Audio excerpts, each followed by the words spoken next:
लग्न झाल्यापासून 5-6 महिन्यापासूनच तिचा शारीरिक आणि मानसिक दोन्ही खूप अत्याचार तिच्यावरती होतो. तो दोन्ही प्रकारे मी तिला सगळं पाहिलेलं आहे. इतके ओळ आहेत, जवळजवळ 30 ओळ आहेत तिची. काळी निळी पाटण, छाती, हे पोट सगळं काळी निळी करून एवढी मारहाण केलेली. जसं माझ्या मुलीला मारलं तसं माझ्या नातवालाच होता. हे मारून टाकायला कमी करणार नाही. माझं बाळ, माझ्या मुलीचं बाळ आम्हाला आमच्या ताब्यात द्यावं, त्याचा संगोपन आम्ही करणार आहे. गुन्हेगार वृत्तीचा माणूस आहे. त्या गुन्हेगार वृत्तीच्या माणसाचा त्याला इथं रिव्हॉल्वर लावलेला होता.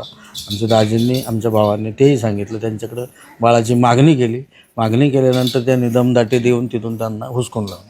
माझी मागणी एकच आहे, जसं माझ्या मुलीला मारलं तसं माझ्या नातवालाच होता.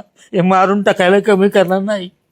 माझं बाळ, माझ्या मुलीचं बाळ आम्हाला आमच्या ताब्यात द्यावं, त्याचा संगोपन आम्ही करणार आहे.